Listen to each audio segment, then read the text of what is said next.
السلام علیکم ورحمۃ اللہ وبرکاتہ۔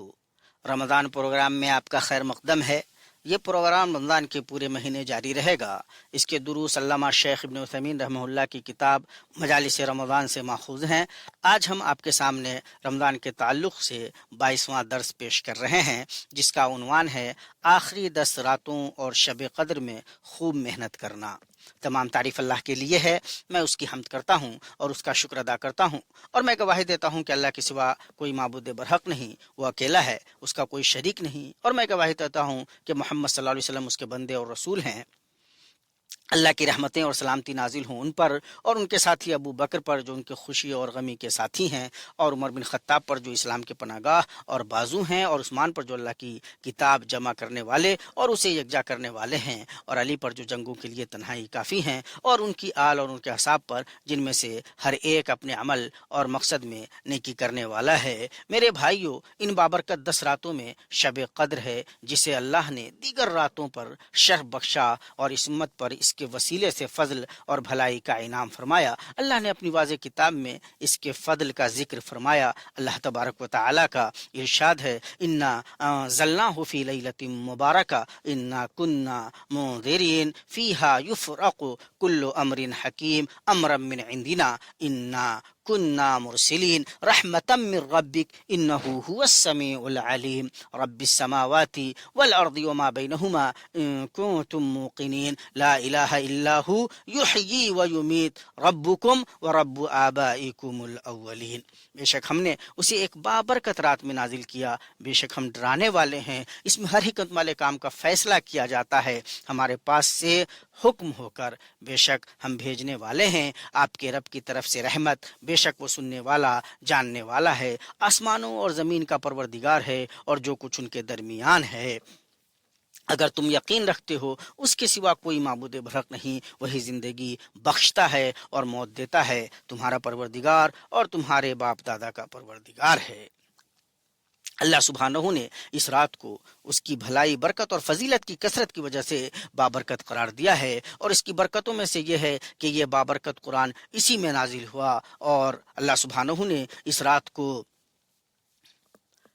ہر حکمت والے کام کا فیصلہ، اللہ تبارک و تعالی اس رات کو یہ عظمت دیتا ہے کہ اس میں ہر حکمت والے کام کا فیصلہ کیا جاتا ہے، یعنی لوح محفوظ سے کاتب فرشتوں کی طرف اس سال میں اللہ سبحانہ کی طرف سے ہونے والے ہر معاملے کا فیصلہ الگ کیا جاتا ہے، جیسے روزی، عمر، خیر و شر اور دیگر ہر حکمت والے امر کا، جو کہ اللہ کے محکم مضبوط احکام ہیں جن میں کوئی خلل، نقص یا نادانی و خرابی نہیں ہو سکتی۔ یہ غالب علیم کی لکھی ہوئی تقدیر ہے اور اس کا فرمان ہے، انا انزلناہ فی لیلۃ القدر وما ادراک ما لیلۃ القدر لیلۃ القدر خیر من الف الشر تنزل الملائکۃ والروح فیہا باذن ربہم من کل امر سلام ہی حتی مطلع الفجر۔ بے شک ہم نے اس قرآن کو شب قدر میں نازل کیا، اور تمہیں کیا معلوم کہ شب قدر کیا ہے؟ شب قدر 1000 مہینوں سے بہتر ہے۔ اس میں فرشتے اور روح یعنی جبریل اترتے ہیں اپنے رب کے حکم سے ہر کام کے ساتھ۔ وہ رات سراسر سلامتی ہے طلوع فجر تک۔ القدر کے معنی شرف و تعظیم کے ہیں یا تقدیر و فیصلہ کے، کیونکہ شب قدر باعتبار شرف عظیم ہے، جس میں اللہ اس سال میں ہونے والے حکمت والے کاموں کا فیصلہ کرتا اور تقدیر لکھتا ہے۔ شب قدر 1000 مہینوں سے بہتر ہے، یعنی فضیلت، شرف اور ثواب و اجر کی کثرت کے اعتبار سے، اور اسی لیے جس نے اس رات میں ایمان اور ثواب کی نیت سے قیام کیا، اس کے گزشتہ گناہ معاف کر دیے جاتے ہیں۔ اس میں فرشتے اور روح جبریل اترتے ہیں۔ فرشتے اللہ کے بندے ہیں جو رات دن اس کی عبادت کرتے رہتے ہیں۔ اللہ فرماتا ہے، وَلَهُ مَا فِي السَّمَاوَاتِ وَالْأَرْضِ وَمَنْ عِنْدَهُ لَا يَسْتَكْبِرُونَ عَنْ عِبَادَتِهِ وَلَا يَسْتَحْسِرُونَ يُسَبِّحُونَ اللَّيْلَ وَالنَّهَارَ لَا يَفْتُرُونَ۔ وہ اس کی عبادت سے تکبر نہیں کرتے اور نہ تھکتے ہیں، وہ رات دن تسبیح کرتے ہیں اور سستی نہیں کرتے۔ وہ شب قدر میں زمین پر خیر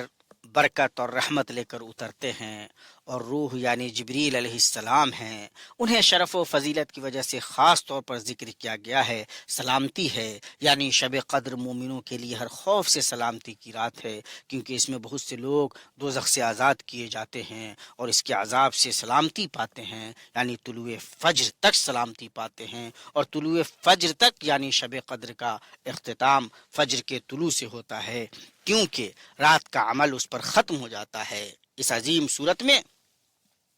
شب قدر کے کئی فضائل ہیں۔ پہلی فضیلت، اللہ تعالی نے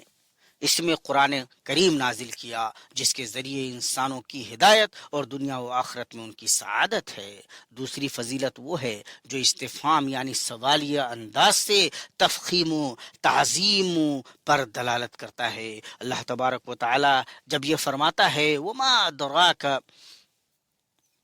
اور تمہیں کیا خبر، اور تمہیں کیا خبر کہ لیلۃ القدر کیا ہے، وما ادراک ما لیلۃ القدر، تمہیں کیا معلوم کہ شب قدر کیا ہے۔ تیسری فضیلت، یہ رات 1000 مہینوں سے بہتر ہے۔ چوتھی فضیلت، اس میں فرشتے اترتے ہیں، خیر، برکت اور رحمت کے ساتھ اترتے ہیں۔ پانچویں فضیلت، یہ سلامتی ہے، بندے کی اللہ عز و جل کی طاعت کی وجہ سے عذاب و عقاب سے بچاؤ کی کثرت کی وجہ سے سلامتی ہے۔ چھٹی فضیلت، اللہ نے اس کے فضل میں پوری سورت نازل کی جو قیامت تک پڑھی جاتی رہے گی، اور شب قدر کے فضائل میں وہ ہے جو صحیحین میں ابو ہریرہ رضی اللہ تعالی عنہ کی حدیث سے ثابت ہے کہ نبی صلی اللہ علیہ وسلم نے فرمایا، جس نے شب قدر میں ایمان اور ثواب کی نیت سے قیام کیا اس کے گزشتہ گناہ معاف کر دیے جاتے ہیں۔ بس آپ صلی اللہ علیہ وسلم کا فرمانا ایمان اور ثواب کی نیت سے، یعنی اللہ پر اور اس ثواب پر ایمان رکھتے ہوئے جو اللہ نے اس رات میں ان قیام کرنے والوں کے لیے تیار کیا ہے جو اجر و ثواب کی امید اور طلب میں قیام کرتے ہیں۔ اور یہ ثواب سبھی کو ملتا ہے جو اسے جانتا ہے اور جو نہیں جانتا، کیونکہ نبی صلی اللہ علیہ وسلم نے اس ثواب کے حصول میں اس کے جاننے کی کوئی شرط نہیں لگائی۔ شب قدر رمضان میں ہے کیونکہ اللہ تعالیٰ نے قرآن اسی میں نازل کیا اور اس نے خبر دی کہ اس کا نزول ماہ رمضان میں ہے۔ اللہ تبارک و تعالیٰ کا فرمان ہے شہر رمضان الذی انزل فیہ القرآن، اور اللہ تبارک و تعالیٰ کا فرمان ہے انا انزلناہ فی لیلۃ القدر، بے شک ہم نے اس قرآن کو شب قدر میں نازل کیا۔ رمضان وہ مہینہ ہے جس میں قرآن نازل کیا گیا، بس اس سے یقینی طور پہ معلوم ہوا کہ شب قدر رمضان ہی میں ہے، اور یہ امتوں میں اور اس امت میں قیامت تک موجود ہے، جیسا کہ امام محمد اور نسائی نے ابو ذر رضی اللہ تعالیٰ عنہ سے روایت کیا ہے کہ انہوں نے کہا، اے اللہ کے رسول، مجھے شب قدر کے بارے میں بتائیے، کیا یہ رمضان میں ہے یا اس کے علاوہ؟ آپ نے فرمایا بلکہ وہ رمضان میں ہے۔ میں نے کہا کیا وہ انبیاء کے ساتھ رہی ہے جب تک وہ موجود رہے، پھر جب وہ اٹھا لیے گئے تو وہ بھی اٹھا لی گئی، یا وہ قیامت تک رہے گی؟ آپ صلی اللہ علیہ وسلم نے فرمایا بلکہ وہ قیامت تک رہے گی۔ لیکن اس کی فضیلت اور اجر خاص اس امت کے ساتھ ہے، جیسا کہ اس امت کو جمعہ کے دن وغیرہ کی فضیلت خاص طور پر حاصل ہے، اور تمام تعریفیں اللہ ہی کے لیے ہیں۔ اور شب قدر رمضان کی آخری 10 راتوں میں ہے۔ نبی صلی اللہ علیہ وسلم کے قول کے مطابق شب قدر کو رمضان کی آخری 10 راتوں میں تلاش کرو، متفقن علیہ، اور وہ طاق راتوں میں جفت راتوں کے مقابلے میں زیادہ قریب ہے۔ نبی صلی اللہ علیہ وسلم کے قول کے مطابق شب قدر کو آخری 10 راتوں کی طاق راتوں میں تلاش کرو۔ امام بخاری نے اسے روایت کیا ہے، اور وہ آخری 7 راتوں میں زیادہ قریب ہے۔ ابن عمر رضی اللہ تعالی عنہما کی حدیث ہے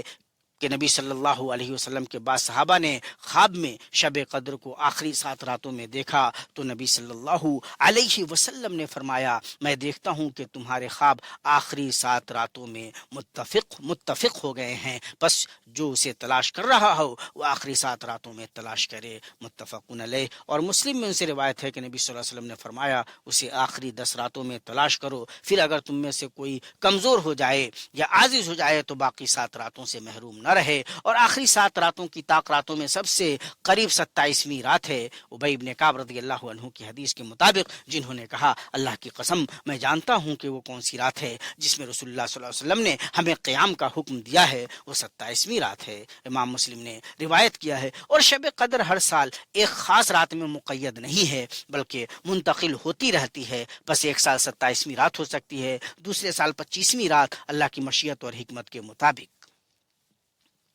اور اس پر نبی صلی اللہ علیہ وسلم کے اس قول سے دلالت ملتی ہے، اسے 9 باقی رہنے، 7 باقی رہنے، 5 باقی رہنے والی راتوں میں تلاش کرو۔ امام بخاری نے روایت کیا ہے، فتح الباری میں کہا گیا ہے سب سے راجح قول یہ ہے کہ وہ آخری 10 راتوں کی طاق راتوں میں ہے اور وہ منتقل ہوتی رہتی ہے۔ اور اللہ سبحانہ نے بندوں پر اس کے علم کو چھپا دیا، ان پر رحمت کرتے ہوئے تاکہ ان کے عمل زیادہ ہوں اس کی طلب میں، ان فضیلت والی راتوں میں نماز، ذکر اور دعا کے ذریعے، تاکہ وہ اللہ سے قربت اور ثواب میں اضافہ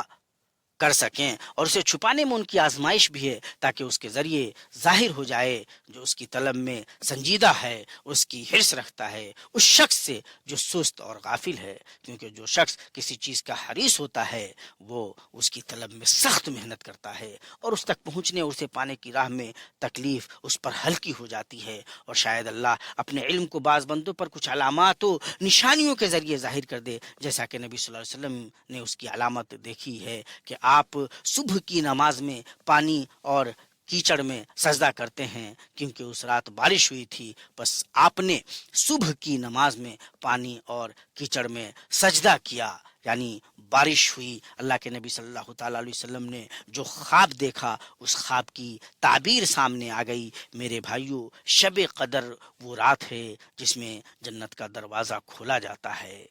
احباب قریب کیے جاتے ہیں، پکار سنی جاتی ہے، دعائیں سنی جاتی ہیں، جواب دیا جاتا ہے، اور اس میں عمل کرنے والوں کے لیے عظیم اجر لکھا جاتا ہے۔ شب قدر 1000 مہینے سے بہتر ہے، غور کیجئے، 1000 مہینے سے بہتر ہے، 1-2 دن کی بات نہیں ہے، 1000 مہینے ہیں، اور 1000 مہینے جب آپ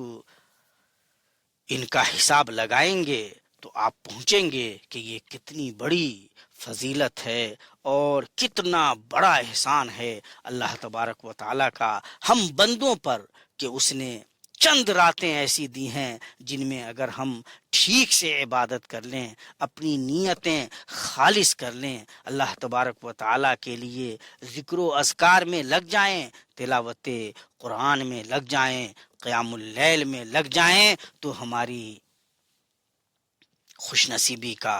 کیا کہنا ہوگا۔ اللہ تبارک و تعالیٰ کا یہ خصوصی فضل ہے، اور اللہ تبارک و تعالیٰ نے یہ فضل ہمیں امت مسلمہ کو دیا ہے۔ جو تفصیلات آپ کے سامنے ذکر کی گئیں ان سے یہ بات روز روشن کی طرح عیاں ہے کہ رمضان المبارک کی جو آخری 10 راتیں ہیں ان کی بڑی فضیلت ہے، شب قدر ہے ان میں بھی بطور خاص جو آخری 7 راتیں ہیں ان میں یہ فضیلت نسبتاً اور زیادہ پرزور طریقے سے حاصل کرنے کی امید جگتی ہے، اور پھر ان کی جو طاق راتیں ہیں ان کی فضیلت اپنی جگہ پہ اور زیادہ اس لیے بھی ہے کہ ان میں زیادہ توقع ہے کہ یہ راتیں ہوں، تو ہمیں کوشش یہ کرنی چاہیے کہ ہم ان آخری 10 راتوں کو عبادتوں سے آباد کریں۔ اگر آخری 10 راتوں میں سے کچھ راتوں میں کمی رہ جاتی ہے تو 7 راتوں میں تو کم از کم ہم مکمل محنت سے کام لیں، اور اگر ایسا بھی ہوتا ہے کہ تھوڑی بہت کوتاہی رہ جاتی ہے تو کم از کم ہم طاق راتوں کو پوری طرح اپنی عبادتوں سے آباد کریں، ان میں کوتاہی کرنے سے ہم پوری طرح گریز کریں۔ اللہ کے بندو، اس رات ان راتوں میں خوب محنت کیجئے، یہ طلب کا وقت ہے، اور غفلت سے بچیے، اس لیے کہ غفلت میں تو کسی قسم کا کوئی فائدہ نہیں، ہلاکت ہی ہے۔ اللہ تبارک و تعالیٰ سے ہم دعا کرتے ہیں کہ اللہ تبارک و تعالیٰ ہمیں ان راتوں کو عبادتوں سے زندہ کرنے کی توفیق عنایت کرے، اور ہمیں اچھی توفیق دے کہ ہم واقعتاً وہ کر سکیں جو اللہ تبارک و تعالی ہم سے چاہتا ہے کل انشاءاللہ ہم پھر آپ کے لیے یہ پروگرام لے کر حاضر ہوں گے. تب تک کے لیے اللہ حافظ. والسلام علیکم ورحمۃ اللہ وبرکاتہ.